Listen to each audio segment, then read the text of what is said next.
Welcome back, Cheetah Nation, to another Cheetah Spotlight. Very happy and very excited here to have some basketball players with us today. My first basketball player is Mr. CJ Schmidt. He is a senior. He's in the Academy of Biological Sciences. A basketball player, a forward, a guard. I've watched you play several times. Happy to have you here today, CJ. Welcome to the show. Me. Absolutely. So tell me, you've been playing basketball since kindergarten. Let's just jump right into it. And what kind of got you going with the sport? I mean, I feel like any sport, I was kind of just thrown into it because my parents signed me up. But I always liked basketball as a kid. I played all the way from, like I said, from kindergarten to now. And I really started to like it around the COVID years. So that was like my 6th or 7th grade year, where I didn't really have much else to do during the day. So all day it felt like I just went outside to shoot baskets over and over and over again. And then from there, I got better at basketball and then I started to like it more. So I played throughout middle school and then eventually went here. And I was able to make varsity as a freshman, which was awesome, great experience. And I've been learning and growing ever since then to become the best version of myself. Awesome, man. Like I remember when, when you wrote about that, I just remember watching the NBA in those small arenas with nobody there during COVID. Yeah, no crowd, nothing like that. Yeah, and just being like, what am I watching? Yeah, it was super crazy. And I actually went to Disney, just offshoot story. It was close to after COVID and the world opened back up. And I forget what hotel it was that we were at, but all the NBA guys were like, they were there for like 4 or 5 months at a time, and they had like these huge restrictions. So. Yes. So you were one of the people watching alongside me. We were just in different areas of the world. And how's that been with your family? Do they love that you've kind of embraced basketball as your main sport? Because I know you're not doing much in the fall or spring, right? Yeah, for sure. My mom was a little sad when I quit baseball, which was in 7th grade, but I really didn't have too much of an interest in that. And then my dad has been super supportive of me through like my basketball journey. My dad's been a Division I athlete. He was at Drexel. He wrestled. And like he was able to basically, help me stay motivated and on the right path just from an athlete's perspective throughout my whole athletic career, whether that was basketball or baseball, but obviously now more basketball. Yeah, and I know just from speaking from experience, we have a lot of wrestlers in our family, and one thing that they don't want their kids to be when they grow up is basketball players. So, I'm sorry, Dad, that he had to do that to you, but he's been a phenomenal addition to our basketball team here. So that's great. So what made you choose your career tech program at GCIT? I know we mentioned biological sciences at the top of the program. Well, the main reason was just because ever since I was younger, I've always been interested in science. And I felt like biological sciences was the best way to like encompass, the most information possible, just to learn the most about everything. I'm very interested in, pretty much anything you throw at me. So I figured that was the way that I could learn the most in the least amount of time. And I just love that like the freedom in our program is, how it is. Like we get to basically do like, one of the big projects was we got to design our own experiment. So we got to create our own experiment and follow that out over the course of a semester. And like with my lab group and everything, it was a wonderful experience, and I just learned a lot from those kind of things. Cool. What class was that one in? That was Advanced Topics in Research. Okay. Who's the teacher for Dr. that? A. Oh, okay. Yeah. Great. Do you have a teacher that you seem to gravitate more towards any in the biological sciences program? Yeah, for sure. I mean, Dr. A is definitely one of them. Mr. Stiers is another. He really gave me a huge introduction to chemistry and made me appreciate chemistry for what it was. The way he taught was just like great. Like he allowed me to learn so much in just, a short semester that I had him, and it made me very interested, and it carried over. I've taken College Chem 1 and College Chem 2 because of that already, so. Wow. Yeah. Congratulations. Thank you.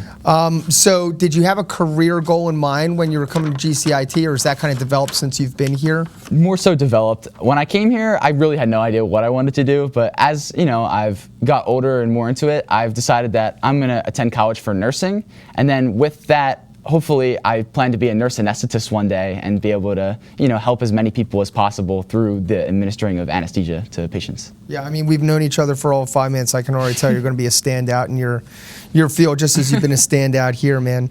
So, real quick, we're talking about the biological sciences, we're talking about basketball. Do you see any correlations between the two, like what you're doing on the court, what you're doing in your lab work, like what's helped you in both arenas? Yeah, so when it comes to that, I mean, the most similar thing is basically the teamwork. Like, on the court, you obviously have to cooperate with all your teammates to get the best results possible. That's how you win games.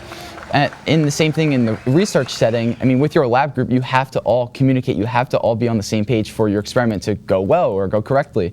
Going back to like that research project we did, me and my lab partner always had to, you know, like sort things out with each other and just make sure that what we were doing, like we each knew what the other one was going to do, you know what I mean? And just being on that same page helped us out tremendously in that experiment. And that really translates, you know, not just basketball or research, but everything in life. Yeah. Do you feel like there's muscle memory in like the lab work and stuff that you do too? A little bit, yeah. Like, I mean, I've pipetted things so many times that like that's second nature to me now. And I know like a lot of people would be like, what's a pipette? Like, you know what I mean? Yeah. So another thing that you had here that I have to talk to you about on camera is I love when kids answer the fun, surprising facts about themselves. And you gave something that was really fascinating. Tell us about it. So when I was younger, I had a bunch of complicated issues with my nose, and I ended up having 3 surgeries, one in my 1st grade year, one in 4th grade, and one in 6th grade, and that led to me now basically having no sense of smell left, just to like a side effect of the surgeries that I had. Wow. So do you remember the one, like all 3 of them, like yes, being a kid? I remember all 3 of them. The 2nd surgery was mostly what did it, because the doctor, his technique involved fire. So when he went into my nose to remove some of the stuff that he needed to, it burned a lot of the nerves in my nose, and that's what led me to not really be able to smell anymore. Okay. But you were allergy free? So, well, now I am definitely allergy free due to a whole, I've seen so many doctors and so many appointments because of all this stuff. I mean, it was all very complicated and I was very young, so I really couldn't even tell you that much about what I had done. But I know that, like I said, it's led me to here now, and although I can't smell anymore, which also does affect my taste, but I really have had no issues with my nose beyond that. Okay. Do you think that some of those early like experiences with surgeries and being in hospitals maybe have gravitated you unconsciously towards the science field? Yeah, I think for sure, because just being, I feel like all the doctors I've met, and especially the one who did my 3rd surgery, his name was Dr. Becker, absolutely one of the smartest people I've ever met in my life, and one of the most interesting people I ever, you know, got to talk to. So it was just awesome to see somebody that knowledgeable in a field, and that one who was like able to answer all the questions I threw at him. It was just wonderful, and I feel like I want to be a person like that when I get older. That's really good self-reflection there, CJ. But then when I ask you who you would have dinner with, if it could be anyone, you don't list Dr. Becker, you list Jason Tatum. All right, so tell us about why it would be Jason Tatum then. That's my favorite NBA player, and I've been an NBA junkie since, like I said, like 7th grade-ish.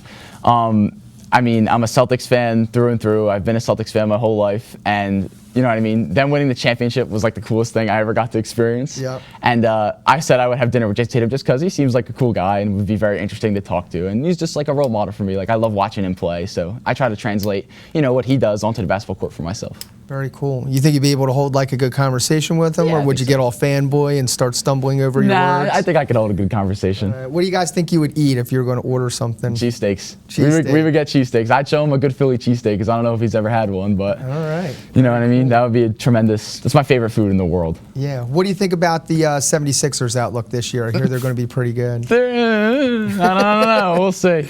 All right. And you already reviewed your dream job, man. I think you're going to be wonderful for the career. Any experiences right now that you're doing with internships or trying to get into hospital settings? Actually, later today, I have an interview to start volunteering at a hospital, which I'm going to be doing for the foreseeable future to help me figure out, you know, maybe what path I want to go down in the nursing field. Great job, man. I'm very proud of you. All right, that's going to conclude our interview today. We had CJ Schmidt, who's obviously, you know, an accomplished basketball player, but also taking his career tech program here very seriously in the Academy of Biological Sciences, and we're all very proud of him. And it was a great conversation. It's great learning about you as a person today, CJ. Thanks for sharing all of that. So yes, we'll catch you on the next Cheetah Spotlight, where we're going to have Avery Clement, another basketball player. I'm super excited to welcome you guys back. Have a great one, everybody. Yeah, so...